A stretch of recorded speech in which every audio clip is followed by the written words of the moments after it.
Somebody put me onto this kid named Sam Sulek. Kid's a freak. Something comes along from nowhere and is very popular. Welcome to my kitchen. I think that he's going to die an early death because he's abusing performance-enhancing drugs. If Sam wasn't elite level jack, people wouldn't follow him. These are teenagers. Teenagers shouldn't even be touching steroids, right? If he was my son right now, I would be terrified. When people see people younger than them accomplishing things faster than them, they're like, he must be unhealthy. It's like, why? It's kind of that Sam Sulek does that too. You know who that kid is? Who's Sam Sulek? Dude, Jamie, you gotta look him up. Hey, this is Gym Nation, and we make bodybuilding documentaries. But before we start, make sure you subscribe and hit the thumbs up button. This is the story of Sam Sulek. Let's time travel back to my days right when I started. Chapter 1. Childhood. 7th of February 2002. Sam Bishop Sulek arrives into the world to a Midwestern family with a Czech and Polish background. Sam was the son of Mark and Sherry Sulek. Is it Sulek or Sulek? Sulek. Are you full Polish? I think more like half. But maybe not, close to half. But the last name is Polish. Should be outside. Okay. What's the other half? Czech. Really? Czech. I think Czech and Slovakian.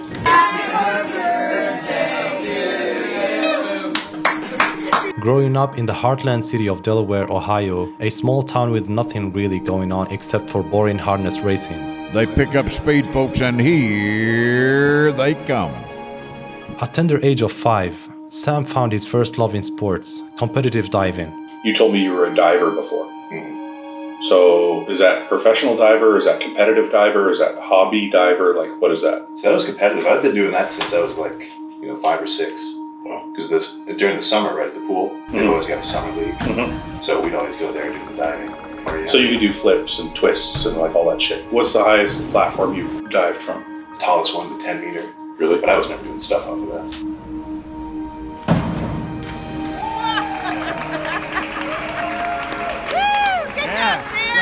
Did you always want to be a bodybuilder? I mean, even as a kid, like, I'd have to find some old pictures, but I always had like kid abs just from running around being active. I'm sure if I did a deep psychoanalysis with like a shrink, they would tell me that it was probably something from back then. It's like our friend's mom was always telling me like, oh, I can't believe you have abs. It's insane. Maybe not as much now, but like as a kid, I've got just enough ADHD where I could like get into something enough to kind of learn it and be cool. Yeah. Mm-hmm. And then you wake up one day and you're like, this is fucking stupid. I'm done with this. He dedicated himself to training and competing with the Delaware aquatic racing team known as the Stingrays, while simultaneously dipping his toes into the world of gymnastics with a premier athletics facility in the central Ohio called Integrity Athletics. Because when I was younger, I did gymnastics. So all the stuff where you're like swinging around the bar, doing stuff on that spring floor, doing flips. Yeah. Like the vault, all sorts of stuff like that. I think that was cool. But the people who were really good at that, like they were in a different league than the team that I was on. Jeez, I know our fucking mom. Back when we wouldn't actually buy our own shit, and we'd just tell her, like, can you get some protein powder from Costco? She'd love getting the soy-based, like, vegetable protein powder. None of the sports that I did as a kid had any real weightlifting. Like I was doing, like, gymnastics, so, diving board into the water. There was no weight training. However, being introverted, he did not form many friendships. His closest companions were his older sister Marisa and his younger brother Mark, who shared the same passion with him for diving. Got my little bro in the car too. Why don't you say a little something? Say what up. Say you're about to get a crazy pump. Yeah, I'm about to get a crazy pump. So you said you had a brother. Really? Is he younger than you? Yeah, it's like 2 years. Okay. It's like he's got my dad's calves. Are they big or small? Like a little smaller. They're small? He's like, my dad's calves are small. If your dad listens to this, he'll be pissed. I don't need to have them. Just the two of you. You don't have any other siblings? You got an older sister. Oh, you do? Yeah, she's moved out now. How much older is she? I think she's 3 years older than me. Are any of you married? No. So my parents got me a Camry, and then they got my brother, the same one pretty much. His was a 6-cylinder, and then mine was a 4-cylinder. I've driven his before. It's way more jumpy. I'm like, god damn it, whatever. Who cares? Shouldn't be speeding anyway. I don't need to spill it. Sam, are you fast? Can you run? I think the fastest I've ever ran was, there's this bridge by my house. This is back in high school, and we were like just fucking around all the time. And we threw a big ass firework off of it. That was probably my fastest 100 yards ever. Pop it, bro. Pop a wheelie? Pop a wheelie, bro. All right. Honestly, looking back now, it's kind of strange that I ended up posting all this shit. His teenage years were typical. He found solace and enjoyment in simple pleasures. Alongside diving, he was spending hours playing video games, exploring the outdoors on the weekends, and occasionally getting lost in the world of books and movies. Even though he started having an athletic body, he did not use a weight until this point, and anyone could tell that he had good muscular genetics. Sam participated in the gymnastics competition at the Blaine Wilson Sports Fest. However, in the summer of 2018, he made a decision to step away from the gymnastics to fully concentrate on competitive diving. Sam persistently refined his diving skills throughout elementary and middle school, proudly representing his school's team in numerous meetings, and became one of the most decorated male divers in school's history, placing 4th in the districts and states, and setting a new record of 56.25. With his sister pursuing baking and his brother excelling in golf, Sam's siblings had found their passions. While Sam initially believed diving was his calling, that was about to change. Welcome to my kitchen. However, amidst his academic pursuits, the seeds of Sam's true passion began to take root during his sophomore year of high school. At the age of 16, it was then that a friend named Brandon introduced him to the weight room. I had a buddy named Brandon. He got me into it. Okay. So in terms of the first guy that I was actually watching. And that's when the story of Sam Sulek started. Chapter 2, Bodybuilding. Sam instantly became captivated by lifting. He began training in his family's basement after school, with just some dumbbells, a barbell, and few weight plates lying around. While Sam's parents were sports-minded, they likely did not anticipate their teenage son's rapid physical metamorphosis and newfound passion for weightlifting. In fact, Sam's late-night weightlifting sessions even prompted complaints from his dad about the noise. So that was like first year of college you started lifting? Oh, no. The beginning of the sophomore year of high school. There was no gym before I started. We kind of just had like a set of dumbbells. Okay. And there was a barbell just about. I'm sure you like the gym. You know, you like the weights, but do you like them enough to sleep with them every night? This is the fucking bedroom. I used to share a room with my little brother. Like we had bunk beds and shit, but you know, you kind of outgrow that after a while. So when I moved down here, I set up the whole little gym area. I lived here for like all year during like high school and shit. If I was busy for whatever reason, or I had to study a ton, or it would be midnight. And then 20 minutes later, I get a text from my dad to quit banging the weights around. So I don't really mind lifting alone.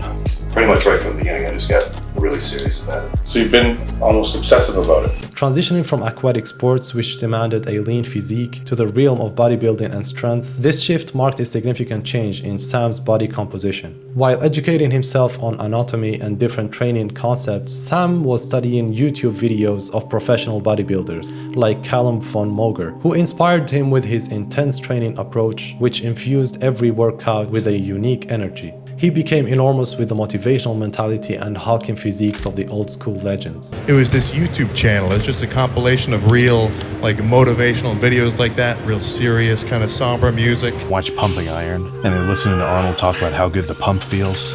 Oh yeah, that actually does look really cool. I was a little bit behind like the Jeff Side, Ziz era. So for me, the bodybuilder that I loved watching was Callum von Moger. Massive, funny, throwing around a ton of weight. So he's just one guy I think I wanted to emulate. You know what's funny about Callum? Callum had your, I don't want to say appetite, but like he ate whatever the fuck he wanted. Mm-hmm. And he just had those genetics to be like, to keep that physique. Yeah, I was kind of surprised when I saw him eating like that, because he just stayed lean year round. Like that was kind of his deal. He just sort of maintained. So is it those physiques that you admire? Is that why? Partially kind of an ego thing. You know, it's cool because when I see people who are fucking huge and they're working out hard, I think that's fucking cool. So I kind of want to emulate that in my own training. But I think with guys like that, they're very honest about how, you know, they're obsessed with the gym. Like the people that I like the most and that I can resonate the most are the guys who I know if there was no camera, if there was no expos, they would still be, you know, trying to squat until their nose bled or throw around as much weight as possible and go hard. I was looking up all sorts of shit and I want to know how to do it. You subscribe to Jeff Nippert, you start watching Athlete X all day, even though I don't really love Athlete X. Shit like that. Oh, I'm starting to understand what I'm doing now. Because as soon as I got into it, just kind of hooked. When it comes to lifting, I guess for whatever reason, maybe shit that's beyond my control or like some kind of subconscious just obsession with trying to get bigger that was already like implanted in my mind from childhood or something. I'm not a therapist or a psychiatrist, but for whatever reason, it was just uphill from there. As his high school days came to an end, Sam had some big choices to make. First was deciding what he wanted to do with his life. Influenced by his uncle, he decided on a degree in mechanical engineering at Miami University in picturesque town of Oxford, Ohio. Mechanical engineering. You know, I'm getting into maths and physics and like machining. You know, we're in this one machine tool shop where it's just full of like CNC machines and drill presses and, you know, welding equipment and fucking TIG wire and sheet metal and everything else. That's pretty cool. Why mechanical engineering? It was just what I was kind of always into as a kid, having good aptitudes for the math and science. And then I think it was maybe my uncle once. He was like a professor or something. And as a kid, he was like, oh, you gotta do mechanical engineering. So for whatever reason, that was in my mind. Sorry, what school are you at? Miami University. Oh, you told me that. Oh, so you're not here in Ohio. Miami of Ohio. Oh, Miami of Ohio. Yeah. Oh, Miami of Ohio. Yeah, okay. Yeah, 2 hours west. So it's 2 hours from here. You didn't ever stay in a dorm at school? You stayed home? No, it was a dorm first. Okay. So dorm, and then I have an apartment. At the same time, he continued diving into his freshman year of college, competing at the 27th Annual Miami Invitational in Oxford, which he finished in the second place in December 2021. Just 4 months later, Sam's physique underwent a remarkable transformation, and he participated in the Mid-American Conference Championships, but did not secure a placement. Let's just say it's not so easy to do a bunch of flips in the air if you're carrying around a bulked amount of body fat and a full stomach of chicken and rice. It's just not practical. His newfound muscularity clashed with the demands of aquatic sports, which favored a lean frame. This conflict led him to a crucial decision, one that would alter the course of his life forever. He made the choice to abandon competitive diving and focus solely on lifting. Instead of balancing 2 at once, yeah, where you probably never get super good at either. Yeah. I want to pick the one I really like. But this was not just any lifting. Sam set his sights on a professional bodybuilding, a realm where the pursuit of greatness often veiled darker truths: drugs.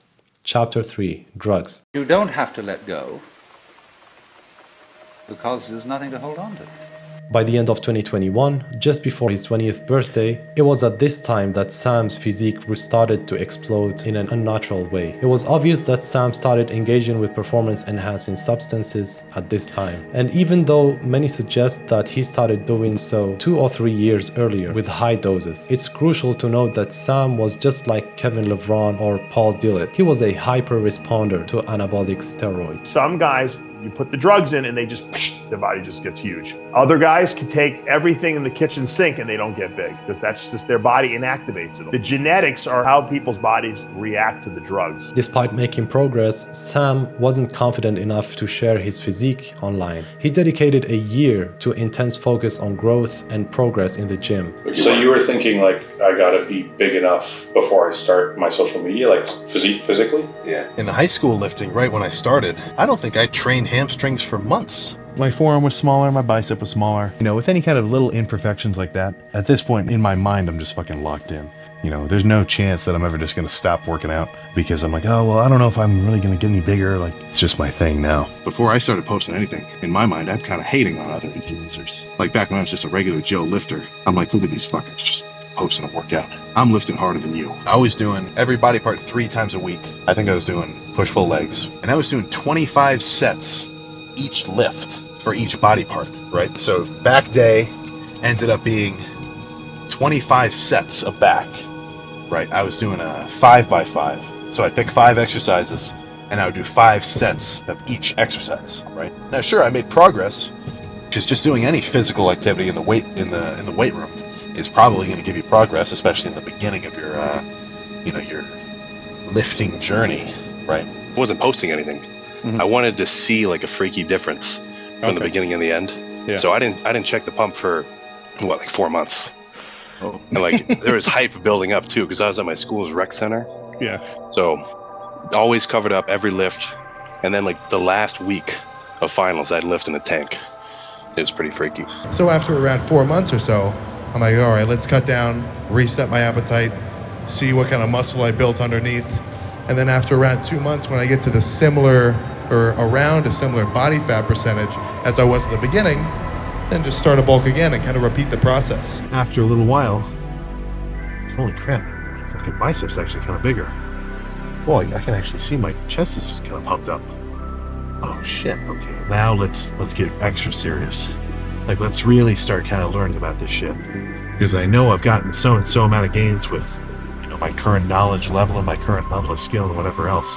So if I keep working on it, and if I keep improving and I keep changing my trajectory towards, as close to as optimal as I could get my routine, I'm gonna be making some legit fucking gains. I think everyone has a pretty solid level of potential. Just the average dude, he can totally become a fucking freak within a few years. So it can be done. It's just gonna take a while. Because the longer you do it, it's gonna require more energy and more effort on your end to keep these results coming, The more you put in, the more you get out. I wanna grow muscle because it's gonna make me feel good. I like it. I like the idea of being big and strong. I like the process. I like making gains. It's kind of proven to me that I can really do something. You gotta remember, girlfriend leaves you for the jock. And that's how I've been doing it like this whole time, ever since the beginning. Wake up every day, take a dump every day, you can lift every day. Once you've sort of developed a basic understanding of the gym and working out and diet and recovery and shit like that, exercises, once you kind of get that baseline level of information, it's just about how hard you go. Number one fucking topic going through my head is the gym. Home, vitamins, food, bed. It becomes more and more of a potentially tangible reality. Finally, after he reached around 190 pounds, he felt ready to take the plunge and shared his first TikTok video on July 25th, 2022. Adding humor to his content made it even more relatable and engaging for his audience. In the beginning, I didn't really have a plan of doing any social media. Like, first, 3-ish years lifting, I always imagined just getting a job and I would just bodybuild, that was it. Like, I was just doing the TikTok. That was like just 6 months of that. So no talking to the camera. Those were just like the little workout reels with some kind of caption on top. Like the TikTok is all jokes. Those are all strength-based training and like ego lifting. The TikTok is for jokes. A couple of guys in my school started posting shit and they kind of blew up, so that was always my kind of goal. I wanted to make them funny too. So he continued to sharing videos and he was posting at least 2 to 3 times a day, from his weird interactions with females to counting macros and promoting ego lifting. He inundated his TikTok with content. And after about 6 months of that, I'd start getting comments that were asking to see the training. Chapter 4, Fame. Once you've seen that you're growing, it gets pretty fucking exciting. At this point, Sam's physique was rapidly evolving, and thanks to his athletic frame, his genetics, and a little bit of gear, he was gaining significant muscle mass in a remarkably short time frame. Oh shit, this is fucking working. And you start to learn more about it and get more gains, blah, blah, blah, blah, just fucking up. Next thing you know it, you're fucking 250 pounds sitting in your Camry, talking to yourself on your phone. You get what I'm saying? This muscle mass level that he already showed as a teenager was even better than most of the adults who work out in the gym. I would even say that he was better than Chris Bumstead and the iconic Arnold Schwarzenegger at the same age.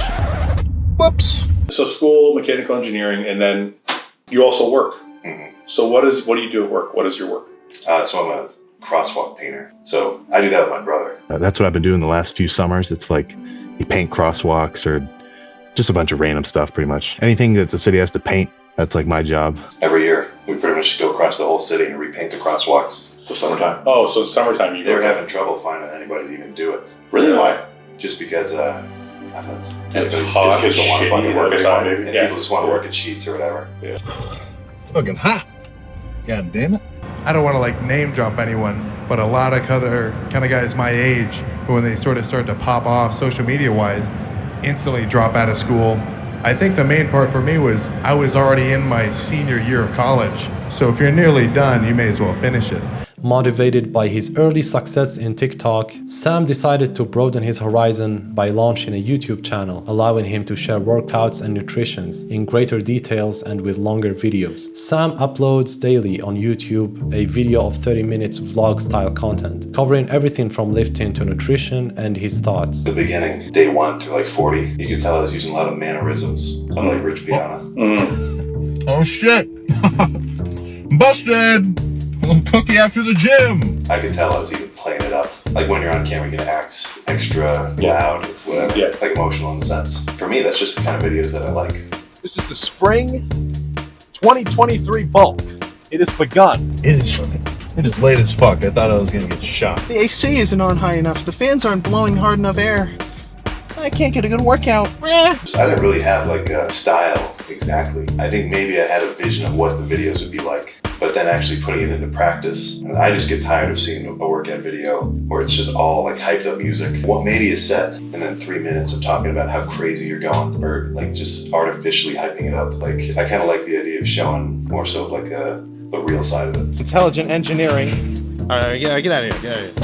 Get out of here. Let me do my set. That's more of a Liver King type statement. You want some? You want some? Oh, too slow. Oh, whoa. Holy shit. A girl was just like fucking really waving at me. Sam kicks off each video with a car talk, a genuine monologue about his gym plans, nutrition, and the day ahead. It's like chatting with your gym buddy. I got a 2-hour drive ahead of me to go to my buddy Maverick's house. It's his birthday. Moving to the gym, Sam effortlessly blends comfort with authenticity. Day number... leg day. Whether he's in the car or lifting weights, it feels like he's just being himself. Okay.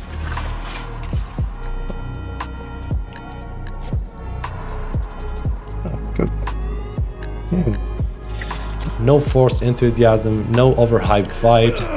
My relationship with squats is passionate, but toxic. You know, we kind of cross paths, and then I'm done. Then the post-workout talk in the car. Heavy, hard, pumped. Sounds like a porn ad. And the real showstopper, Sam checking the pump in the mirror, making it both entertaining and authentic. Holy shit. Good pump? Bad pump? Holy shit. Hey. You're making her uncomfortable. The stuff that I'm talking about, it's pretty unadulterated in terms of just being about training. Going to the gym, talking about going to the gym. In the gym, talking about what I'm doing. And then leaving. What did I just do? What am I going to do the next day? Like it just kind of like stream of consciousness style. It just comes really easy for me. Even though his social media profiles were relatively new, his authenticity, sense of humor, dedication, and jacked physique quickly garnered the attention of the world. I'm trying to talk to the audience. Hey, don't distract my spotter. I'm so sorry. Yeah, I'll let it slide this time. I can't imagine shooting 190 videos back to back, day after day, multiple training sessions that are the same, and still have something interesting to say. Where does that come from? It's almost like you're just talking to yourself in the videos when I watch it. Like you're just talking out loud, but to yourself. Yeah. But like I'll get in the car, like, all right, what do I want to say right now? It's already recording.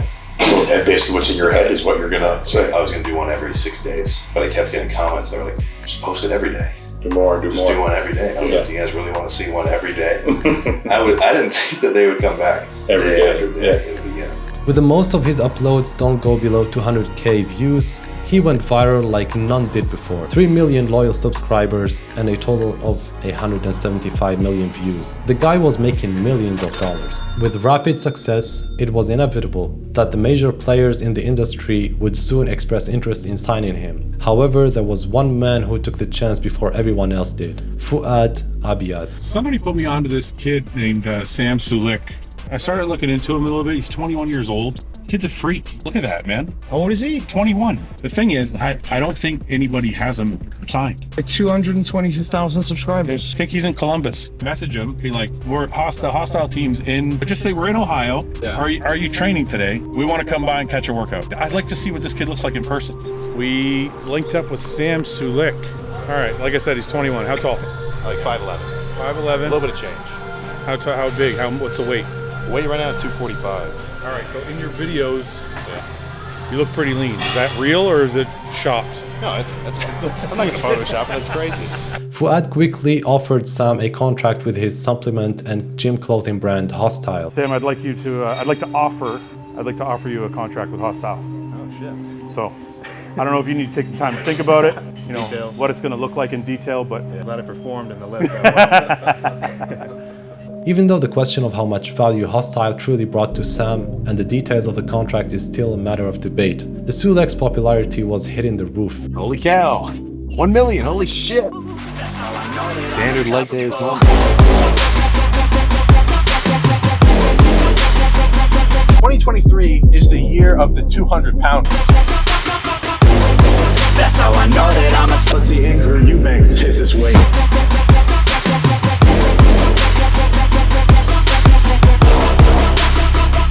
something comes along from nowhere and is very popular. I didn't know of him before. You see the memes first. You're like, why is there a meme about this guy? And then you go onto the Instagram, you go onto the YouTube, and you just see like the following and the consistently high views, and you're like, oh, what's he doing then? And you watch it, and it's just like pretty normal. There's no fancy edits or anything cinematic. I think the reason why it's worked so well is because he's just gone almost in the opposite direction. After watching it, it makes sense why it works. He has a lot of insightful things to say. Now, like, you go walk down the street and I look to my left and I see one of these. One of what? Oh, one of those. Like a look. Yeah. Like, it's cool, but I mean, how many fucking pictures can somebody take without asking you for it? I get a little annoyed sometimes. Get a face tattoo. Sam's lack of fancy car or fancy edit or fancy thumbnails is just a signal of reliability. I think that's what people it's very relatable. If you think about how many men are in a similar situation to him. I think people can be inspired by that. Also, it might make them take a road trip to Mexico to fill up the trunk. Naturally, this early success will draw criticism. A lot of criticism. I think that he's going to die an early death because he's abusing performance-enhancing drugs. If Sam wasn't elite level jack, people wouldn't follow him. Sam was controversial because he clearly was using a dangerous amount of PEDs. These are teenagers. Teenagers shouldn't even be touching steroids, right? Most people shouldn't take steroids. If Sam was some skinny fat guy that wasn't in good condition, wasn't lifting heavy, and didn't have really great insight about fitness, he's just some bloke going to the gym. That's all. That's everyone's YouTube. That's every person's YouTube channel. If he was my son right now, I would be terrified. Sam is a likable, relatable guy who happens to be fucking massive. And it's like, oh, like, he's me, but better. Yeah. Bro, you can hear the steroids in his voice. It's like he's gargling at steroids. I think majority of the people that are out there on vlogs should be damn near banned. Yet he's surprisingly level-headed and humble when he communicates. It was confusing because people expect heavy PED users to act like dude bros. But Sam did not fit that stereotype, and that created envy and jealousy. Sam, let me ask you something. Do you see any of the shit that people are saying? Or you just ignore it, or do you just not see it at all? I'll see it, but I mean, it's not going to bother me. I think if you freak out about any time anybody says anything, oh, that's just a bad situation. Rule number one, just don't respond to any comments. Talk is cheap. Everybody's got a fucking mouth. Everybody can text on their fucking phone and say whatever, you know? There's no way Greg Doucette could be like, hey, this is how it's done, especially with the cookbook. But like, I don't take any heat from it. Every time I see one, I'm like, oh, I'm in a Greg video.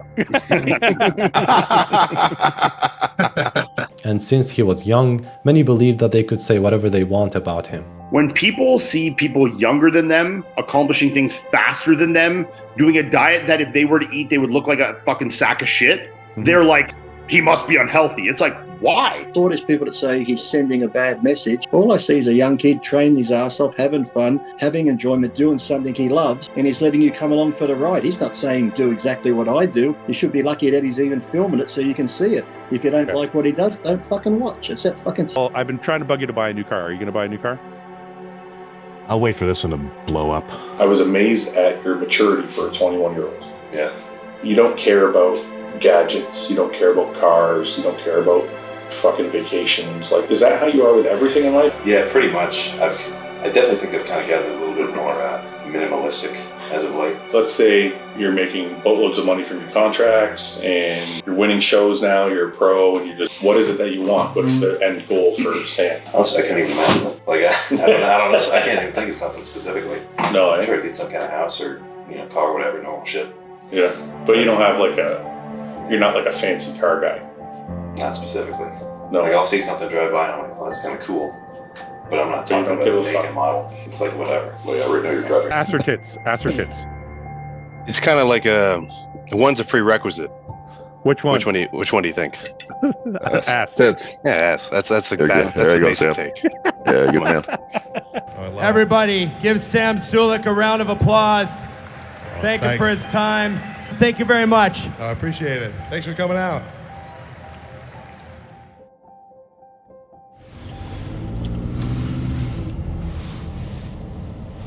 What a pleasant day. Nice and sunny and warm. So I've been hinting at it for a while. I keep talking about the diving. I mean, you've seen the pictures when I was like in high school, 160 pounds.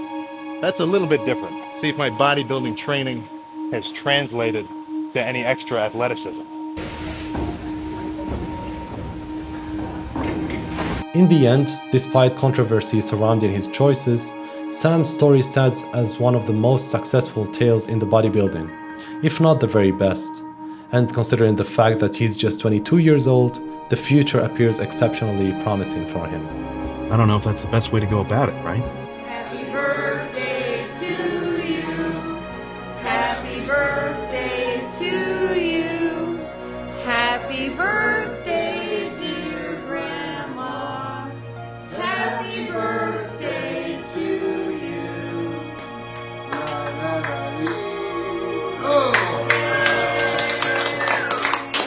Thank you all. And that's it for today's video, guys. I hope you like it. If you did, make sure you leave a like, subscribe to this channel if you're new, and I'll see you in the next one. Peace.